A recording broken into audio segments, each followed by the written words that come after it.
యేసుక్రీస్తు నందు ఎన్నగండి గ్రామ ప్రజలకి శుభాది వందనాలు తెలియజేస్తున్నామండి. యేసుక్రీస్తు సృష్టికర్త అయిన దేవుడు, దేవుని యొక్క బైబిల్ గ్రంథంలో ఎంతోమంది భక్తులు ఉన్నారండి. వారు ఈ దేవుని గురించి తెలియకముందు ఎంతో అపార్థం చేసుకున్నారు. ఇది మన దేవుడు కాదు, ఇది మన మతం కాదు అన్నట్టుగా ఎంతోమంది యేసుక్రీస్తుని అపార్థం చేసుకున్నవారు బైబిల్ గ్రంథంలో కూడా ఉన్నారండి. మరి బైబిల్ గ్రంథంలో సౌలు అనే ఒక ఆయన ఉన్నాడు. ఆయన మరి దేవుని బిడ్డలు సువార్తను ప్రకటిస్తూ ఉంటే మరి హింసించేవాడు, బాధ పెట్టేవాడు, శరసాల్లో వేయించేవాడు, కొట్టేవాడు అండి. సంపుతా కూడా పూనుకున్న వ్యక్తి అండి ఈ సౌలు. ఎలాంటి వాడంటే దేవుని బిడ్డల్ని హింసించేవాడు. అలాంటి వ్యక్తిని దేవుడు ప్రేమించి మిట్ట మధ్యాహ్నం 3 గంటలకి దేవుడు ప్రత్యక్షత అనుగ్రహించాడండి. దేవుడు ఎలుగు ఎప్పుడైతే కమ్ముకుందో ఆయన దేవుని యొక్క ప్రత్యక్షత చూసినప్పుడు ఆయన కళ్ళు కనబడకుండా పడిపోయాడు నేల మీద.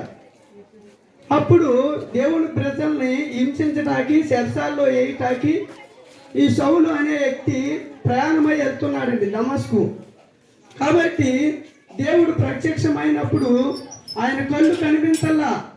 అప్పుడు అడుగుతున్నాడు, ఎవరు ఎవరు అని అడుగుతుంటే అప్పుడు యేసు ప్రభు అన్నాడు కదా, నువ్వు హింసిస్తున్న యేసును అన్నాడండి. దేవుడు ప్రత్యక్షత ఆయన ఎప్పుడైతే చూచాడో అప్పుడు ఆ కళ్ళు కనిపించలేనప్పుడు దేవుడు ఏం చెప్పాడంటే, అనాని అనే ఒక ప్రవక్త ఉన్నాడు, ఆయన దగ్గరికి వెళ్ళి ప్రార్థన చేయించుకో, నీ కళ్ళు వస్తాయి అని చెప్పినప్పుడు 3 రోజులు చూపలేదండి ఆయనకి, కళ్ళు కనిపించట్లా. ఉపవాసం ఉన్నాడు, 3 రోజులు అన్నపానాలు మానేశాడు. ఆయన చాలా భయంకరమైన వ్యక్తి.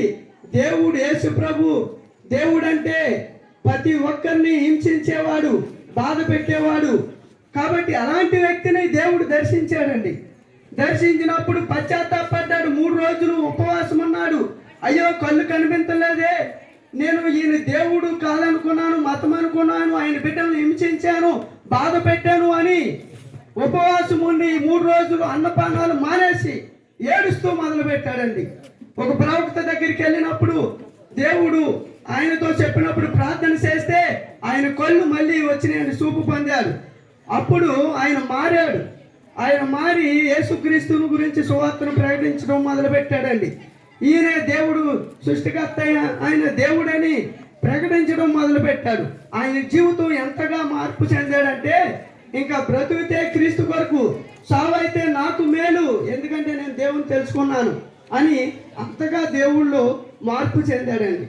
ఆయన ఏమని రాశాడంటే ఒక మాట, నేను పూర్వము హింసకుడును, హానికరుడును, దోషకుడును అని సాక్ష్యం ఇస్తున్నాడండి. అంటే హానికరుడు, దోషకుడు, హింసకుడు ఇలాంటి ఒక భయంకరమైన వ్యక్తిని దేవుడు దర్శించాడండి. దేవుడు మార్చాడు. ఇలాంటి వ్యక్తులనైనా యేసుక్రీస్తు మార్చే దేవుడు అండి. ఇది మతం కాదు, మార్గం. దేవుడు సృష్టికర్త అయిన దేవుడు అండి. ఆయన అంటున్నాడు కదా, ఇక జీవించేది నేను కాదు కానీ నా యందు క్రీస్తే అన్నాడండి.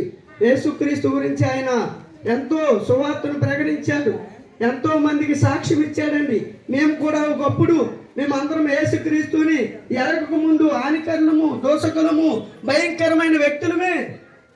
కనుక దేవుడు మమ్మల్ని దర్శించాడండి. మా పాపాల నుండి, మా కోప తాపాల నుండి, మరి దోషమైన మాటలు, పగలు, కక్షల నుండి, ఈర్చ నుండి ఇడిపించి ఈ దేవుడు మార్చి మీ యొద్దకు తీసుకొచ్చాడండి. మీకు యేసుక్రీస్తుని పరిచయం చేస్తున్నామండి. యేసుక్రీస్తు ప్రేమ కలిగిన దేవుడు అండి, సృష్టికర్త అయిన దేవుడు. కనుక ఇది మతం కాదు, మార్గం. సృష్టికర్త అయిన దేవుడు, ఈయనందు విశ్వాసం ఉంచండి. మరి ఆ సౌలు ఎలా అయితే దేవుడు మరి రక్షించాడో, మార్పు చెందాడో, అట్టి రీతిగా దేవుడు మిమ్మల్ని రక్షించి మార్పు దయచేసి మిమ్మల్ని మీ కుటుంబాలను రక్షించి దీవించి ఆశీర్వదించును గాక. ఆమేన్. పరిశుద్ధుడ మహోన్నతుడ మహాగణుడ సర్వాధికారి సర్వశక్తి నిజమైన గొప్ప దేవ ఇదిగో నాని అండగడ్డ గ్రామాన్ని మళ్ళీ ప్రేమించి తండ్రి ఈ సువార్త ప్రకటనకు ఎంతో కృప చూపించావు తండ్రి. నిజమే తండ్రి, ఇంతవరకు ఇదిగో సౌలు గురించి నాయన మా ఎదురు పెట్టి విన్నావు ప్రభా తండ్రి. నిజమే, సౌలు అయితే ఇక దమస్కు వెళ్తూ ఉండగా ప్రభా మార్గం నువ్వు దర్శించావు ప్రభా తండ్రి. నాయన ఎప్పుడైతే దర్శించావో ప్రభా అప్పుడు నేను రక్షకుడని ప్రభా తండ్రి గుర్తెరిగి ప్రభా తండ్రి తను చేసినవన్నీ ప్రభా స్తోత్రం ఎంతోమంది హింసించేవాడు ప్రభా స్తోత్రాలు, ఎంతోమందిని శరసాల్లో వేశాడు ప్రభా తండ్రి. అలాంటి వ్యక్తిని నువ్వు దర్శించి ప్రభా స్తోత్రాలు రక్షించుకున్నావు తండ్రి. నాని లోకంలో నాని భూమి ఎంతోమంది ప్రజలు ఉన్నారు ప్రభా తండ్రి. అందరి హృదయాలు తెరిసిందండి, అందరి మనోనేతాలు తెరిచి నిజమైన రక్షకుడు నీవని ప్రభా స్తోత్రాలు. నీ ద్వారా తప్ప పాపక్షమార్పణ లేదని తండ్రి మా కొరకు భూమి మీద ప్రాణాన్ని పెట్టి ప్రభా స్తోత్రాలు ప్రతి పాపిని క్షమిస్తూ వస్తున్నావు తండ్రి. స్తోత్రాలు తండ్రి. అలాగే లోకములో తండ్రి ఎవరైతే పాపులు ఉన్నారో ప్రభా స్తోత్రాలు తండ్రి. నాయన ఎవరిలో సౌల్లో ఉన్నారో ప్రభా తండ్రి ఈ రాత్రి వాళ్ళ హృదయాలను దర్శించమని అడుగుతున్నాను తండ్రి. మీరు ఆకర్షించి తండ్రి ఈ రాత్రి ప్రభా తండ్రి ఈ సువార్తలో మీరే తోడైండి నడిపించమని తండ్రి. నాయన నీ మాటలు ఎంతమంది అయితే వింటున్నారో ప్రభా ఈ రాత్రి అనే హృదయాలు తెరిచి నాయన మీ బిడ్డలతో మీరే మాట్లాడి తండ్రి ఆనాడు సౌలుని ఎలా దర్శించి పోనైనా తండ్రి పౌలుగా మార్చారో తండ్రి అలాగే నీ బిడ్డలుగా తండ్రి దర్శించి నాయన నీ తట్టుకు తిప్పుకు నీ గొప్ప రక్షణ ఇచ్చి నాయన సహాయం చేయమని కృప చూపించి తోడుండమని ఈ చిన్ని ప్రార్థన ఆలకించి అంగీకరించమని యేసు నామమున అడుగుచున్నాను పరమ తండ్రి. ఆమేన్.